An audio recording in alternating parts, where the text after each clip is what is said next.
Welcome back to the Weird Sisters podcast. I'm Manning. And I'm Liz. Welcome to part 2 of our finale. We've been recapping the entire series of novels. Yeah, it'll be even harder now that we're recording a month later. Yeah, I know there are some of these that I definitely remembered more about last time, and since then, I've gotten a little foggier. Alright, believe we left off in 1998 with Carpe Jugulum. This is the vampire one with Granny Weatherwax and Annie Ogg. And, oh gosh, I think this one has Agnes in it, right? Yes, you are absolutely right. Okay, I was like, I feel like Magrat's out at this point. But it's where a powerful vampire family moves in somewhere in Lancre or nearby and starts doing vampire-y things. Yeah, you're mostly on the money there. They move into Lancre. Okay. Specifically because King Varence invited them to celebrate the birth and, christening of his and Magrat's new kid, Esmeralda. Oh, yeah. And so because the king invited them in, they have their run of the land. Yeah, I remember this is the one where, the vampires are, actually kind of scary as far as creatures in the Discworld go. Yeah. Because, they're very much self-aware of vampire tropes and are deliberately seeking to arm themselves against them. Mm-hmm. Yeah, and especially because they're, definitely antagonists in the book. They do things throughout the book that are, really intimidating and definitely set the main characters back. So, they're real threats in the story. And all the other vampires we see, I think, are, allies. Or at least not one or the other, and so they definitely just don't feel quite as intimidating. Yeah, we've had some other vampire antagonists, but yeah, these are the main ones where it's the vampires are the bad guys. And also just vampirism as a narrative trope. I remember the big thing about this one is at the end of the book, I think the dad vampire bites Granny Weatherwax, and she is pretty down and out, it seems like, and she basically just wills herself out of turning into a vampire. Sort of, yeah. It's that Granny Weatherwax borrowed her own blood, and so when they, drank it, when all of them drank it, they absorbed her. Mm-hmm. And so, she gained control over them. Yeah, which is a wild twist. Yeah, I remember that one fondly. I think it's definitely a very fun one. Next one, 1999. The Fifth Elephant. Oh, gosh. Okay, so this one is a watch book, right? It's a Vimes book? Yep. And this is the one where they go to meet the High King of Dwarves. I like how you said the High King of Dwarves, just doop-a-doop-a-doo, going up the mountain. It's the Low King of Dwarves. The Low King of Dwarves. Yeah. Yeah. I was like, I know there's a modifier in there. The principle's the same. Yeah. The most King of Dwarves. Yeah. Gosh, I cannot really remember anything about this one other than I'm pretty sure Cheery and Detritus were in this one. And Lady Sybil, basically ties up the political conflict at the end while Vimes takes a nap. Yeah. Accurate. I think a big part of this story is that there's just Nazi werewolves who are Angua's family. Oh yeah, and Carrot's in there too. Yes, and Angua's old wolf friend. Yeah. It's unclear whether he's a boyfriend or not. Yeah, it's ambiguous. But yeah, because I remember there was a tiff over that, and I think it's Carrot almost dies at one point, but he's Carrot, so he doesn't actually die. Mm-hmm. And there's a subplot we didn't like very much about Fred Cullen being put in charge of the watch. Oh. Inevitably descending into madness. Oh, yeah. Fred's a complicated character for me because, these are comedy books and he is very specifically designed to be comic relief in all of them. It's just unfortunate that he tiptoes into some, very distasteful areas at some point, throughout the series. Yeah. It's a pretty good book. And also there's the seeds for what gets explicitly stated later on that the Low King of Dwarves is actually, female, which I think we mentioned in the previous one is, a big deal for Discworld dwarfs. Mm-hmm. Yeah, I remember especially the ending of this one feeling very, adventurous and exciting and like, I remember this one pretty fondly, even though I'm very foggy on the details at this point. Oh, and speaking to your point about Detritus and Cheery being in this one, there was that great scene where one of the traditionalist dwarves used a slur about Cheery, and Detritus, like, stood up and like, was a good ally. Mm-hmm. Yeah. It's like coming back to me bit by bit. I think the problem with a lot of the watch books is that because of the nature of the kinds of stories they are, a lot of the details start to blend together for me. Mm. And it's like, I think the vast majority of them are like very good books. I definitely think I don't know if I'd say they're their best like sub-series of Discworld, but they're definitely pretty high up there. But this, I don't know, the specifics just are kind of gone the second I finish the book.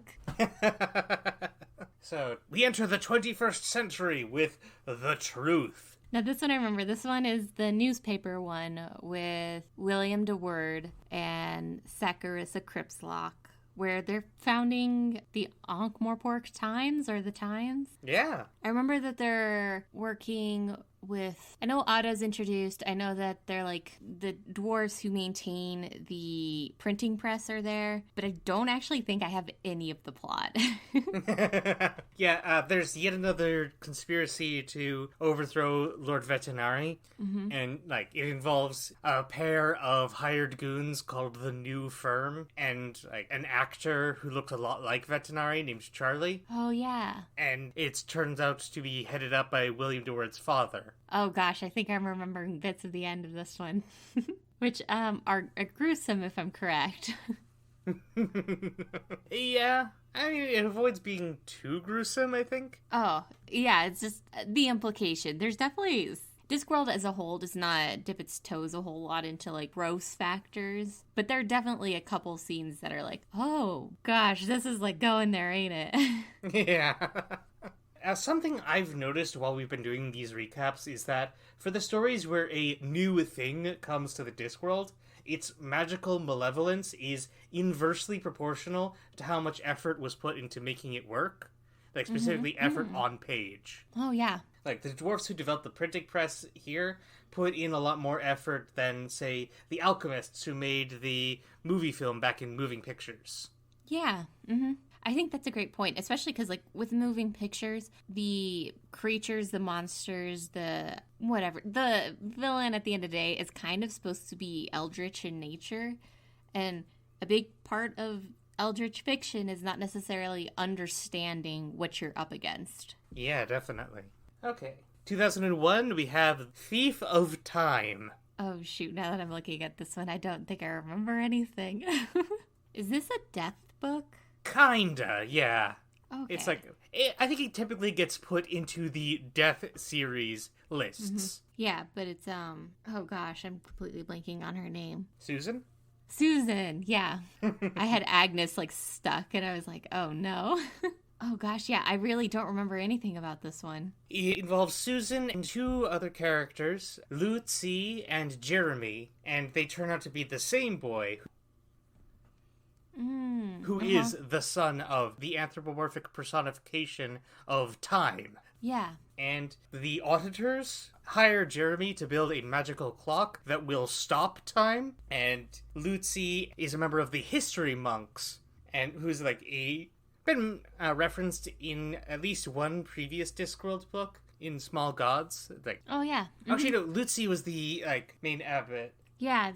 Now that you're explaining, I remember that this is the one where the auditors are like turning themselves into approximations, I guess, of humans, so that they can go about the world and try to put their plan into action, and it has consequences for them in their understanding of existence. Yeah. It's Lobsang was the character. Oh, yeah. Yeah. Yeah, because this one has the female auditor character whose name is completely gone to me at this point, but... She does change it like 3/4 of the way through the story. Her name starts out as Myria Lejean, for like Myriad Legion, because the auditors have this whole thing about like they're not singular entities. Yeah. And then Susan, in a very romantic scene, I thought, helps her change it to Unity, to be like, she is the one of them. Yeah. That's like what's coming back to me is the like relationship between Susan and Unity and Unity's fate at the end of the book, which is, doesn't she like do a dive into a vat of chocolate or something? Literal death by chocolate. Yeah. Which I remember being really sad, but sounds very silly with just that context. Yeah.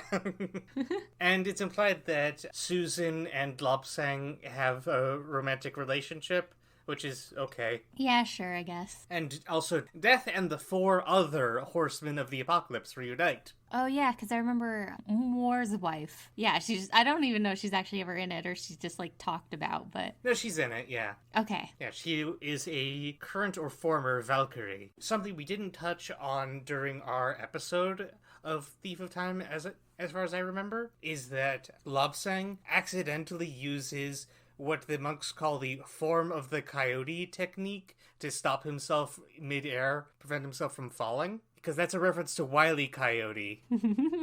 Yeah, that's right. Yeah. There are definitely, like, parts of this book that, like, despite the fact I remembered nothing about it prior to this conversation, definitely, like, fill me with these feelings of, like, tenderness. Yeah, I think part of that is because this was kind of, like I said in the episode, the end of the Death series, which was a shame. Yeah. Yeah, I mean, Death is a great character. Susan's a great character. And, like, we're just barely past halfway through all of the Discworld books, and for it to be the last one, like, that's a bit tragic. But the thing I like best about the Death books is that I think Pratchett's philosophy about, like, love and compassion and the relationships we have with people are at their most, like, poignant. Definitely, yeah. Moving on, still in 2001, we have The Last Hero. Now this one is the illustrated children's book? Not really children's book, but yeah. Yeah. But it's the one where Cohen and a bunch of other aged heroes are going to storm the Mountain of the Gods. I can't remember exactly why they're doing that, but they're doing that. And, like, small group of people from Ankh-Morpork, including Carrot and our Leonardo da Vinci knockoff, are trying to figure out how to get them to the mountaintop before Cohen and the group so that they don't accidentally end the world. And there's a silly scene where they're on the moon with dragons. Yes.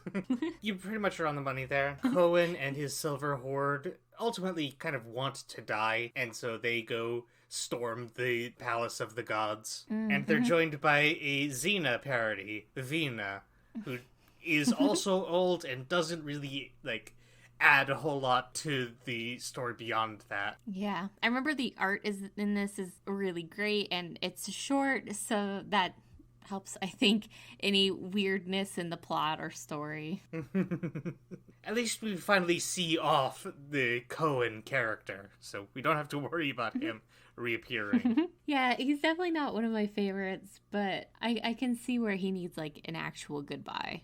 Especially considering the point of his character. Yeah. Next up, still in 2001. So some of these stories were a little bit weak because, like, they all just came out so close together. There probably was, like, not a whole lot of editing time. Yeah, I mean, like, for as long as I've written, like, one whole complete book-length thing. And so the idea of doing multiple of those within a couple year time span of each other seems absolutely bonkers. Yeah. Still in 2001, we have The Amazing Maurice and His Educated Rodents. This one is a YA book, technically, right? Yeah. Okay, yeah. It's about a cast of talking mice and a talking cat who basically run a racket with this young boy where the mice invade a town and the boy goes to the people of the town and say, hey, I'll get rid of all the mice for you Pied Piper style if you pay me. Yeah. And because they're all in cahoots, the mice just leave the town and nobody's the wiser. But they go into a town where, surprisingly, there are no other mice around. And it's because the rat catchers have been doing something nefarious, and the consequences of their actions is that one of them creates a rat king, which is this horrifying monstrosity out to basically destroy them all. Yeah, and like conquer the world, pretty much. Yeah. So this one is getting a new animated movie. Have you seen the trailer for it? I have not, but I did hear recently that that was like a thing. Actually, hang on. I'm gonna edit out the gap, but I kind of want to get your reaction to the trailer, so I just sent you a link. Oh yeah, it has this very like big chinned cat. Okay, yeah, I mean that looks cute. I really like the design of the rats. Yeah. And it seems like I can't remember what the boy's name is at all, but he seems like he has more personality in this than he did in the book. Yeah. Keith. Oh, Keith. Mm-hmm. Yeah, I mean, like, I'm reserving judgment until I see the actual movie. It feels like they are, like, just sort of taking inspiration from it, but just kind of turning out something pretty standard. It does have something that feels a little, like, DreamWorks-y about it. Yeah. But, like, I do think this is a great story, especially for kids. And I don't know, as a former Wyrd kid myself, I particularly like stories that get a little scary. And so I'm very pro this kind of getting a new young audience. Yeah, and hey, if it gets more people interested in Discworld, then I'm for it. Mm-hmm. Yeah, but with the legacy of Discworld adaptations on the big or small screen, I do think it's totally earned to be a little cautious. Yeah. Moving on to 2002, we have Night Watch. I mean, this is obviously a watch book. You would think. I hope so. This is where the whole part about a lot of the watch books kind of blending together is definitely rearing its head. This is the one where Sam Vimes gets sent back in time. Oh, yeah. Yeah, this is like the watch book as people talk about it online, I guess. Vimes gets sent back in time to I guess technically it's a revolution, albeit it doesn't seem like it necessarily like shakes up a whole lot politically in Ankh-Morpork, but he ends up being kind of the mentor to a younger version of himself and has to relive these awful, horrible days in this conflict, and also catch a bad guy that fell back through time with him from the future. Yeah. I remember like really liking this one plot-wise. I do think it does the thing that I think a lot of the great Discworld books do, where it's very thoughtful on the relationship and cultural issues of the Discworld in ways that are obviously allegories for our own world. And it's got a really strong plot. I'm not going to say necessarily a whole lot of the characters are super meaningful or memorable, but they do a serviceable job in the book of either A, providing cannon fodder, or B, being people for Vimes to have friction against as he's trying to contend with going through this traumatic event again and keeping the younger version of himself alive, and also keep the old version of himself alive so he can get back to his family. Yeah, and also, like, at the end, Sybil gives birth to Sam Vimes Jr. Yeah. Which is very sweet. Mm-hmm. Yeah, and I think marks a big shift in Vimes' character. There's also a young Vetinari in this one. Yeah. I do think it's interesting to see Vetinari in a context where he's not the patrician who has been in this position for a long time. He knows what he's doing. He's a much older person, so he's like got his grasp on the world. To see this younger character who's very much like plotting things and learning things, and like he's still very much a Vetinari, and I think he's got a good like B plot going for the book and helping to provide context for everything. But I think he's really only as memorable as he is because he's Vetinari and we've seen him elsewhere. Yeah, that's very fair. Yeah. And also, like, the return of the history monks. Yeah, because Luce is kind of coaching Vimes to, like, nah, you've got to, like, do something while you're here. All right, moving on to 2003, we have The We Free Men. This is the first Tiffany Aching book. Yep. Yeah, this is the one that I somehow coincidentally read when I was a very young child. Tiffany Aching, who's, like, I don't know, 9 or 10 in this book, kind of realizes that something's gone a little weird with the world.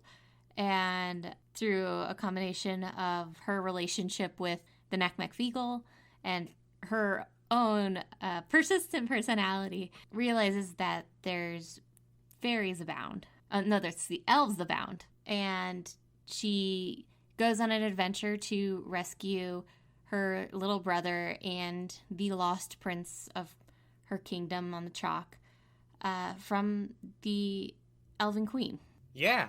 I also really liked how Fairyland just kind of has that, like video game draw distance, where just, like, things become more detailed as you're looking at them. Yeah, because it really hammers home the idea of, like, glamour, where this is all an orchestration for the viewer to convince them to stay or to be afraid or for some other emotional aim. So there's no point in it existing unless you're focusing on something. Yeah, it saves memory. Yeah. I love the Tiffany Aching books. I have a very fondness for them. And I don't think this one is my favorite out of all of them, but I do definitely quite like this one. And I think a lot of my love for it is nostalgia.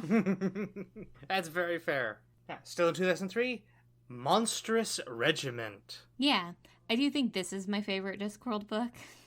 Spoilers. I know. A preview of what's to come. This one is about some far-flung country on the Discworld that is very deeply religious and authoritarian, and we have a young girl named Polly who disguises herself as a young man and joins her military in search of her brother, I think, if I remember correctly. Yeah. But she joins up with this regiment, and it's full of a lot of humans, but there's also an Igor, there's a troll, and there's also a vampire among the regiment. And so the book is them basically traveling down to where this main battle is. And along the way, Polly and the other members of her group kind of discover that they are actually all, in fact, girls who have disguised themselves as young men in order to join the military, including their leader. I really like this one. I think it's definitely the least funny of a lot of the Discworld books, though it does have a couple moments in there. But I like its tone. I like the weight that the war and the consequences it will have for the characters. I really like the characters too. Like, they're all very memorable and they play off each other really well. And you can tell that it feels like a lot of thought went into them. I just think it's a really, really great book in general. And I think it's one of the best in the Discworld series. Hell yeah. I stand by my description of that book being Mulan Oops All Lesbians edition. Yeah, correct. Because there's at least one pair of definitely sapphic characters. Oh, yeah, like, textually confirmed. And, like, they're not the healthiest relationship in the world, but, like, they rock. Yeah. They're interesting, and that's the most important thing, I think. But I do think I'll go back through and read some of these ones again, and I think this one will probably be the first one I get back to. Hell yeah. 2004... A Hat Full of Sky. Yeah, this is the second Tiffany Aching book. In this one, I believe she is sent off to some other witch's house in order to learn the craft of being a witch. Uh-huh.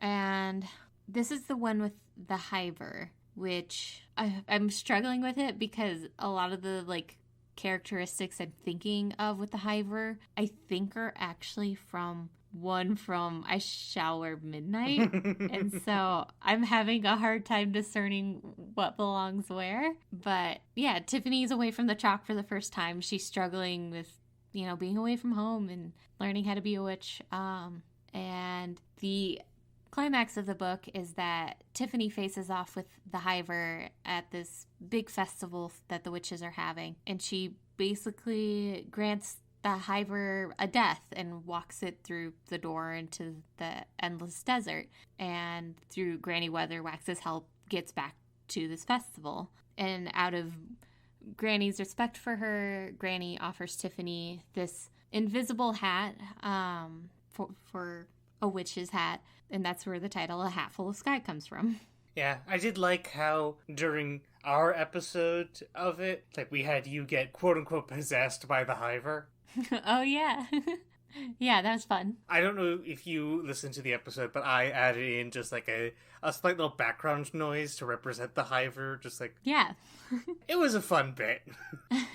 Yeah, I think all of the Tiffany Aching books are great. I think I said that earlier, but this one is no different, even though I'm a little foggy on a lot of the specifics with it. But I wish I had known about it when I was a younger person. Like a lot of young people, I had a difficult time to like adjusting growing up and becoming like a real full person.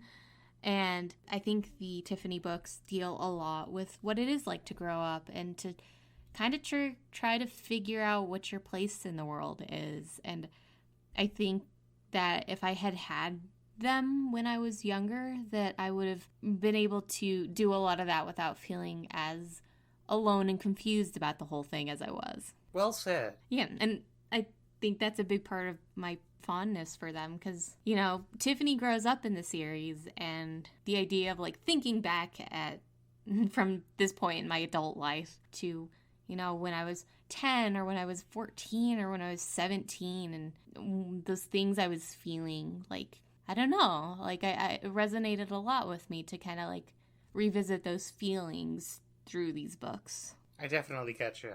So, moving on, we have Going Postal. This is this is the first Moist book. Yeah. This is the one where he is arrested and as punishment from Veterinary, he's put in charge of running Ankh-Morpork's long-failing postal service, and he crafts it back into its working form, much to the dismay of some people who are hoping just to like get rid of it in its entirety.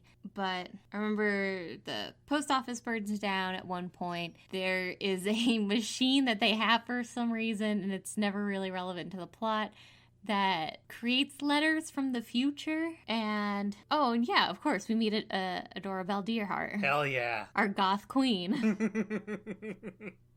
Pretty much on the money there. Slight correction is that the machine they have was designed as a letter sorting machine and just like can get letters from the future and alternate timelines because it has a central gear where pi equals 3. Oh. It's very silly. Yeah. Yeah, I remember this one being a fun one. Moist is a very silly character in this, and he and Adora play off of each other very well, I think. They're very good. Yeah, and also there's a fair amount of Golem stuff in here. Oh yeah, because Adora runs the Golem Trust. Well, I think that the Golems largely own it. She's like just the human face of it. Yeah, she's involved. And isn't part of the plot with this one is that the Clacks are kind of struggling because they're a monopoly and the people in charge are choosing to exploit the people who are using their service. Yep. And Adora's father created the Clack system, or was one of the many people who created it. And her brother is at the beginning of the book, and he is pushed from one of the Clack's towers. Yeah. Yeah. Mm-hmm. Okay. Yeah, I was like, I know that like Moist's whole thing is putting the post office back together, but that's not like really what the book is about. Like that's what's happening, but yeah, that's basically it. Moving on, 2005, we have Thud. Yeah, this is another Watch book. Oh yeah, this is the one where the conflict between the dwarves and the trolls like really rears its head. Yeah. I remember it's the one where the symbol and the creature that it kind of represents, the long dark, the summoning dark. Okay, yeah, it's where the summoning dark is introduced. And we see things kind of from its perspective throughout the book, but we don't necessarily understand like what perspective we're actually seeing that from. And it's kind of latched itself onto Vimes, and it's finally able to kind of get its teeth into him when he is lost in the caves at Coombe Valley, and when he's trying to stop the conflict between the dwarves and the trolls from evolving into an all-out war, but he's able to kind of like fight it back. And also, during that climactic scene, he reads, "Where is my cow?" to young Sam, like from down in the cave. Yeah, because he's never missed a story time. Yeah. Vimes may not be the perfect dad, but you cannot say that he doesn't try. Yeah, I mean, I think this book, especially like highlighted his dadliness and how he's just like trying really, really hard. 2006, we have Wintersmith. Yeah, this is the third Tiffany Aching book. This is the one where at one of her, while she's with one of the elder witches who's teaching her, Tiffany attends this kind of ceremony for the changing of the seasons to winter. And she is compelled to join the dance going on and dances with the Wintersmith, who then, I don't know, he becomes really focused on her. And so the book is him influencing the world and causing all these kind of great acts of destruction because he's ultimately winter and just a force of nature. And Tiffany trying to fix those mistakes and kind of deal with the Wintersmith. And it comes to a head where he kidnaps her to a palace where she will replace the Queen of Summer. Yeah, the Summer Lady. The Summer Lady. Yeah, I was like, I'm foggy on the name. But Tiffany knows, like, this is not good. This is not going to work out. And knows she kind of needs to deal with him. And so she kisses the Wintersmith and does this magic trick that Granny teaches her about shifting where the heat of something is.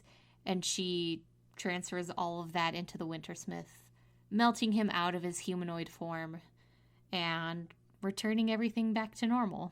And, like, there's that whole bit about the Wintersmith trying to become a little bit more human. Mm-hmm. And, like, going about it in just, like, a very literal, physical way, as opposed to Death, who, like, very much is fascinated by the emotional resonance of it. Mm-hmm. Like, the Wintersmith tries to, like, construct a human body. Yeah. Which, now that I'm thinking about it, is, like, a really interesting contrast, because, like, Death is ultimately a construct of humanity, but winter is winter, and he may be, personification is maybe a bit of a stretch, but he's just still a force of nature at the end of the day.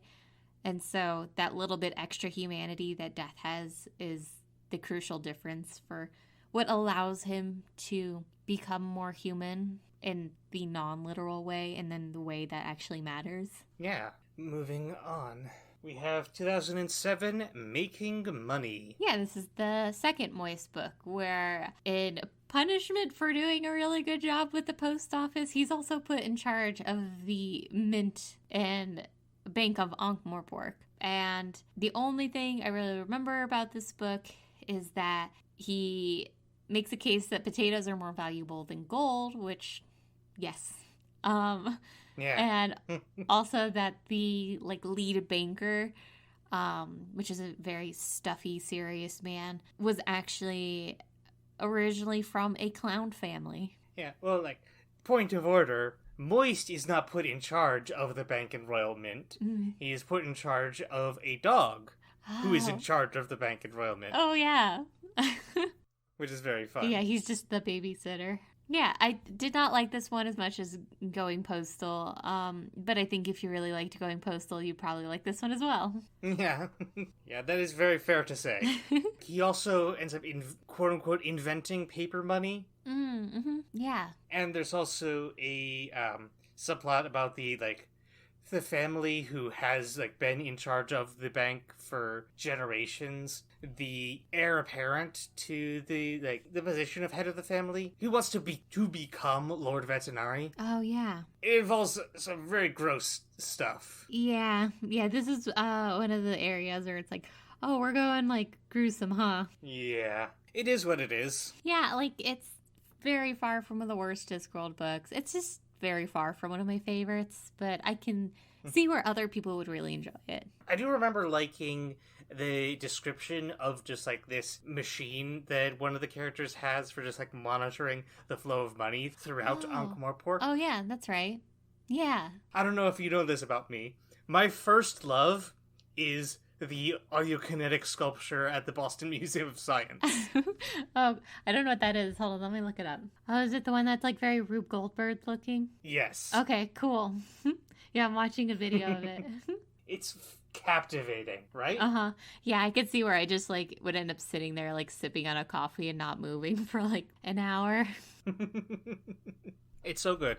Like, if I had, like, $100,000 that I could only spend on selfish things, I would have one of those constructed and just put on my front lawn. Oh, yeah. No. Very pro that. Skipping 2008, heading to 2009 with Unseen Academicals. This is the sports one, right? Yes, sport definitely happens. It's, I guess, maybe technically a wizard's book. They're really ancillary characters in there.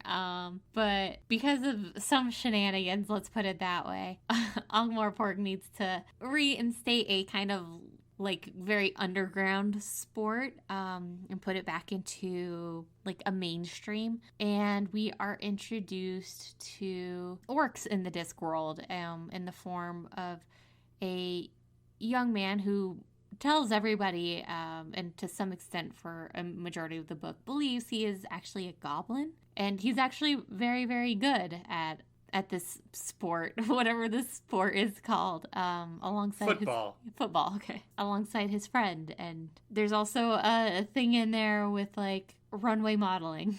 Yeah. And like the whole concept of being a model minority and such. Oh yeah. Mm-hmm. Yeah, I remember like having fun with this book while I was reading it, and trying to recall it now makes me remember how little of it is actually like super relevant for the overarching plot of the book. Yeah, that tracks. Yeah, I think this one is one that maybe a lot of fans could probably like take it or leave it. Yeah, I think you're not alone in saying that. So, 2010, we have I Shall Wear Midnight. Yeah, this is the final Tiffany Aching book, where a creature that is very Hiver-like, but is not actually the Hiver, kind of starts to rear its head after the consequences of Tiffany doing these great feats of magic in the earlier books. And what it's kind of doing is riling up people's anger and distrust, especially towards witches, and kind of putting that into full force. So a lot of the book is Tiffany trying to manage her relationships with people she's supposed to be caring for, and also Granny Weatherwax dies at the beginning of the book and gives her steading to Tiffany, who now needs to also care for that on top of her home in the chalk. And you're mixing up two books. Oh, am I? Yeah. Oh gosh. Yeah. Oh yeah, I was thinking of the Shepherd's Crown. Yes, but like you were partially correct. Okay, I don't know what part I'm correct on. In this one, the Hiver-like creature you described is the revenant of a former witch hunter who like fell in love with a witch, and like he went in to try to rescue her, and she just pulled him into the fire, and like now he just like turns up once in a generation to try and destroy the prime witch of the age. And part of what Tiffany's dealing in here is Roland and I'm forgetting his, in this book, for the most part, fiance's name. Yeah, Letitia, who's this beautiful young woman that Roland has known for a long time. And they're getting married, and Tiffany kind of has some complicated feelings about that. And like she ends up marrying them, like acting as the officiant to a just like impromptu wedding to them, so that she can make background sacred space to exorcise the Cunning Man is his name. Oh yeah, okay, yeah. And despite how a lot of stories would handle this,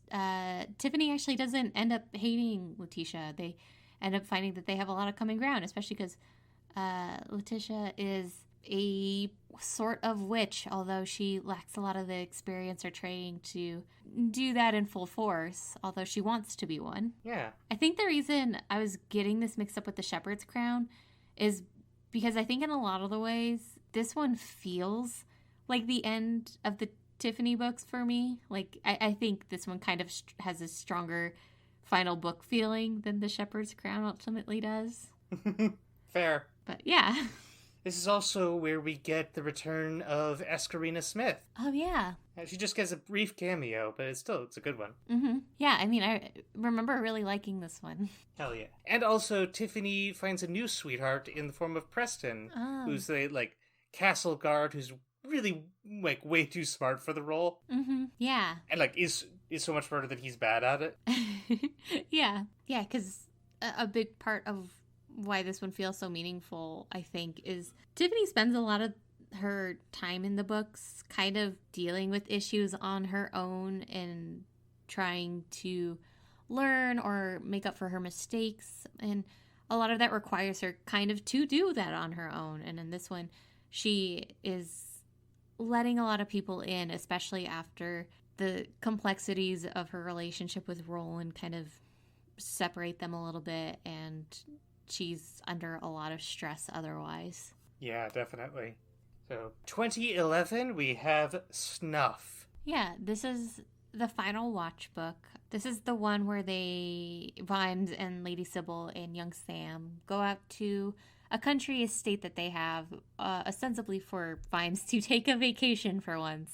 But while they're there, Vimes finds himself embroiled in yet again another mystery. But in this case, it is that there is a local group of goblins who the wealthy people in the area have been basically trafficking for slaves out of the area. Yep. Yeah, I know we talked about this like in the episode. There's some issues with this one. I also don't think it's the strongest watch book, but yeah, that's kind of how I feel about that one. Reasonable. I think that those sentiments are shared. Yeah. I recall having this like some structural issues with it, like I have with a lot of Discworld books. Mm-hmm. And also just like my big issue was with the way that it indulges like a lot in the idea of just like, if people just see that there's a good thing that this oppressed people do, then they will stop oppressing them. Yeah. Which is, I'm not sure is like super borne out by reality. Yeah, it's very simplistic. The Discworld does run on stories and narrative and everything, so... Yeah, I think a lot of the issues that this book in particular have are really complicated and intertwined with other issues, and so it's hard to, like, necessarily, like, parse those out to try to make sense of what it's doing with them. Yeah. And also that's the return of the Summoning Dark, who's just, like, hanging out in Vimes' head now. Yeah, it just gives him superpowers. Yes, I was literally about to say that. Yeah, that's basically like the big thing I remember from this book is it's got some yikes content, and Vimes is the superhero now. Moving on.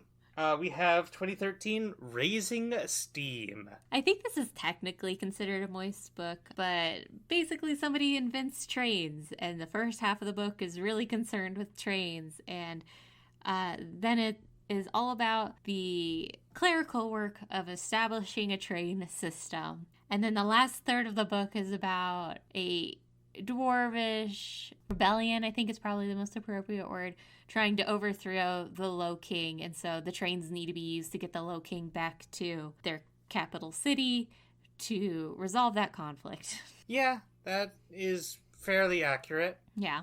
I do think this is probably one of my least favorite Discworld books, so I'm being a little harsh on it right now, but I don't have fond memories of this one.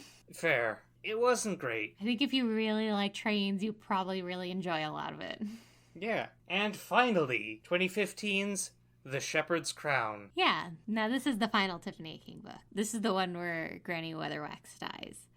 And so Tiffany is caring for her setting on the chalk and her setting in Lancre, and is also kind of dealing with the return of the elves now that Granny is gone and the barriers are a little thinner, which involves the elves overthrowing their queen that we've seen in the last books with them, and casting her out into the mortal world, where she is then cared for by Tiffany, who has a bit of a change of heart and sides with the humans in the battle against the elves, and is killed at the end of the book. Although the way you phrased it, it makes it sound like Tiffany had the change of heart to side with the humans. No, Tiffany presumably would always side with the humans. I don't know, maybe that could change. But yeah, this is not a terribly long book. I remember it definitely like kind of really showing Pratchett's declining health at this point. Yeah. And so I think that there are ideas that this book sets up that are really meaningful and effective in the fairly limited capacity that they get explored. But it just kind of feels like there's a lot of the book that's kind of missing. Yeah. But I don't think it's a bad book despite my, like, I don't know, structural issues with it. And there was some okay stuff with Jeffrey, the boy who wants to be a witch. Yeah, I think he reveals a lot about, I think, Pratchett's own ideas about gender and ideas about how this world is changing, like, on a whole culturally. And I think one of the things that this book does particularly really well is grappling with the idea of the world is changing and it's big and unknown and kind of scary. And how do we deal with that? And the fact that you can't necessarily stop that from happening, but it doesn't have to be so scary that it stops you in your tracks. Mm-hmm. So, that was the Discworld series. What did you think? Yeah, I mean, having gotten to the end of it, I very much see why it stands culturally where it does. Like, there's so much that the series does that is, like, so big and meaningful, and it's funny, and it can be serious, and it can be really sad and heartfelt, and the fact that it spans so much time means that, like, you have generations of people who get to grow up and find the Discworld. And I think Pratchett is a incredible author who, on top of his clearly, like, very efficient process, is able to write a lot of stories that are very, like, cohesive in their ultimate, like, goal, while having a lot of variety and the kinds of stories that they're telling within that world. Mm-hmm. The Discworld in a whole is deeply compassionate for people. It believes in and loves stories. It wants people to be good and believes in that very, very deeply. And, you know, like, I don't know. I get it now that I'm at the end of it.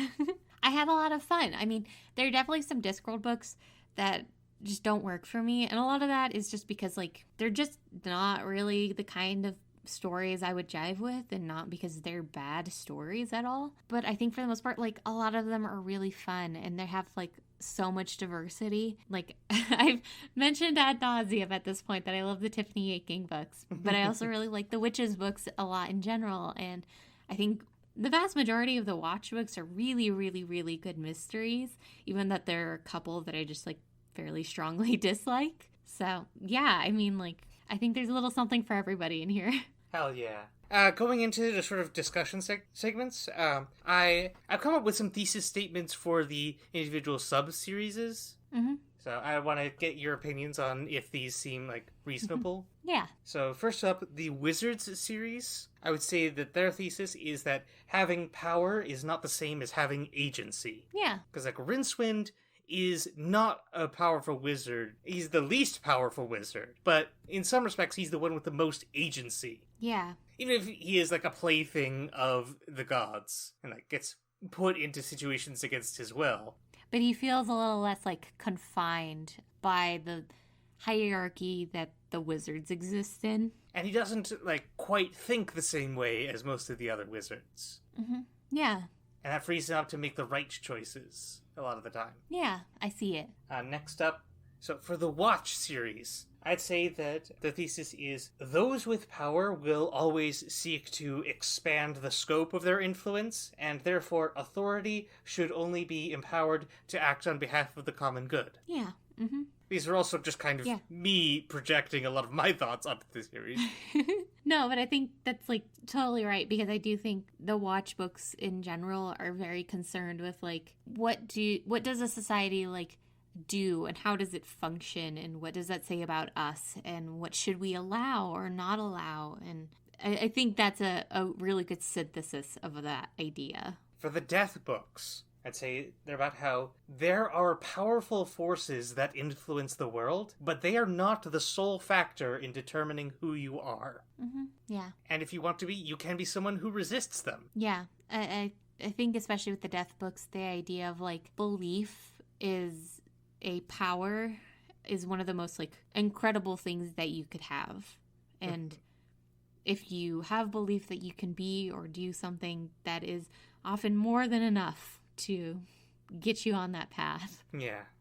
the loosely termed Industrial Revolution series, which encompasses a lot of, like, one-offs and the Moist Fun Lip books. I'd say that they're about how life is change, and if you want those changes to be positive, you have to put in the work. Mm-hmm. Yeah, I think that's pretty on the money. I think a lot of the Discworld in general kind of supports the idea that you should care about things, and if you care about things and work for them, that they will get better. It's like being involved in the world around you, in like your community and everything, is a powerful force for making the world the place that you want to live in. Yeah, community is not a spectator sport. And last one, the Witches series, which I saved for last because it's us. To be human is to be immersed in stories, and therefore you have to choose whether you want to follow the narrative or try to change it. Yeah. And it's like there are positive and negative aspects to both. Yeah. A lot of the Witches books are about how, like, it's a good thing to, like, resist and question the narrative structure that we have been taught. But, like, there's also ones that say that it's okay to find a place that's comfortable for you within them. Yeah. No, I think you've got it. Anything else that we wanted to go over? Gosh, I don't know. This is not, like, super relevant to the discussions about the Discworld as a whole, but if you go to discworldemporium.com, they have really nice collector's editions of the books Hell that are yeah. hardback. I don't know how to convert money, like, at all. The 40 books are £529 if you want to buy them as a set. It's a steal. You can save 5% buying them as the 40 book set. So if you're just looking for some nice hardback versions of the book, those might be worth your while.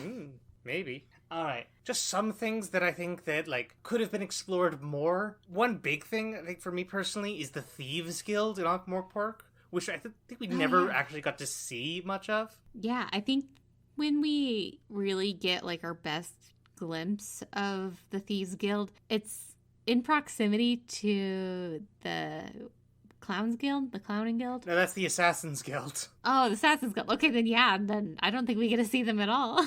Yeah, and it's like, honestly, if I was running a, like, D&D game set in the Discworld, that would be my, like, big thing, is that, like, I would put players as just, like, apprentice thieves. Yeah, I mean, we do hear about how the Thieves Guild, like, functions in Ankh-Morpork, and they're basically, like, legalized muggers for the most part. And, like, that's an interesting idea. I want to understand how that works.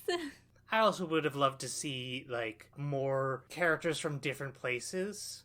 We spend so much time on Ankh-Morpork because it is, like, a proxy for, like, London and New York and, like, big Western cities. Yeah.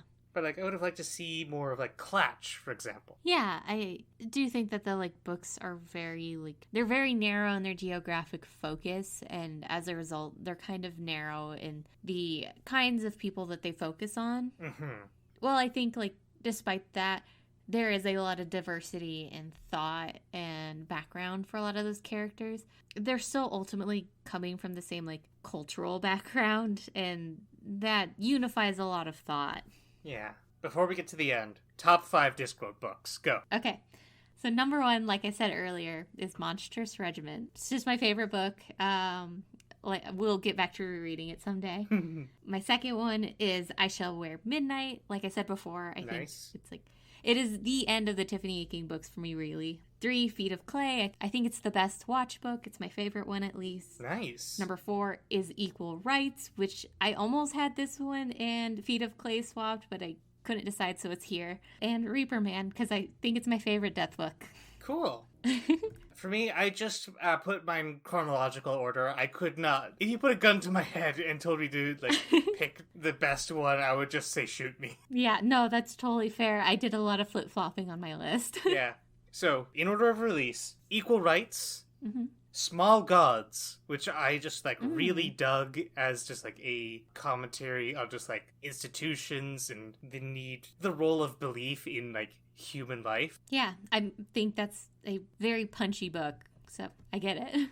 Hogfather, it has a lot of fun moments and then, like, banger ending. Yeah, It's iconic for a reason. Monstrous Regiment as well. Yeah. Give me more lesbians. I need them. Yeah. And Going Postal. Oh, okay, yeah. Because, like, it also had some good Golem stuff, like Feet of Clay. Mm-hmm. But I also just, like, really like... I like Moist as a character, and I love Adora. Oh, yeah, that's totally fair. You don't have to come up with one if you don't have anything that you remember, but I think best moment from a book that's not in my top 5 is Vetinari's speech about the nature of evil. Oh, uh-huh. I could probably find and read out that one if you want to find a quote or something that you really like. Okay, yeah, let me think on it. The patrician took a sip of his beer. I have told this to few people, gentlemen, and I suspect I never will again. But one day, when I was a young boy on holiday in Uberwald, I was walking along the bank of a stream when I saw a mother otter with her cubs. A very endearing sight, I'm sure you'll agree. And even as I watched, the mother otter dived into the water and came up with a plump salmon, which she subdued and dragged on to a half-submerged log. As she ate it, while of course it was still alive, the body split, and I remember to this day the sweet pinkness of its roes as they spilled out, much to the delight of the baby otters, who scrambled over themselves to feed on the delicacy. One of nature's wonders, gentlemen. Mother and children dining upon mother and children. And that's when I first learned about evil. It is built into the very nature of the universe. Every world spins in pain. If there is any kind of supreme being, I told myself, it is up to all of us to become his moral superior. Yeah, no, that's very good. And Vetinari at his most Vetinarius. Definitely. It explains a lot about his character, about how he, is not an evil person, but he presents himself as evil just because that is the way to, make things happen. Yeah. Mm-hmm. I don't have, a little quote for mine because I think the section would probably be too long to read here, and I also just don't have the book. But in Monstrous Regiment, there is a scene where they've finally got into, I think, a barn to get out of the perpetual rain that seems to be in the book. And they are supposed to be meeting up with other regiments, and then they get there alone, and then they're told that they're basically the last of what is going to be sent out to this war, and there's just such a feeling of dread and hopelessness that permeates through the book, that it's one of those things that sticks out on my brain so clearly to this day. Mm-hmm. Yeah. So, they're almost at the end, so I want to give a big thank you, as always, to Willow Carter for our theme music, and to you, Liz, for joining me. Yeah, thanks for having me. This will be the end of the Wyrd Sisters podcast for the foreseeable future, which isn't to say we couldn't come back. There's more Discworld stuff, but, I think we've earned a break. Yeah, it's been a lot of very tight reading deadlines for a few years. But I also just want to give a big thank you to all of our patrons who supported us over the years. I'm just going to give a shout out to everybody, including those who canceled their patron subscription before actually sending us any money. Oh. So we've got JB Funk, Dave Gumble, Ian, Carol, Tom, Jessica, Robin, and Pemka. Thank you all for your support. We have made literal dozens of dollars doing this show. So, just about enough that it covered the cost of, hosting it and everything. Probably not, actually. Yeah, but, it's a weird thing to make something and share it with people. And personally, for me, it's absolutely terrifying. And I would not have done this on my own, so thank you for having me.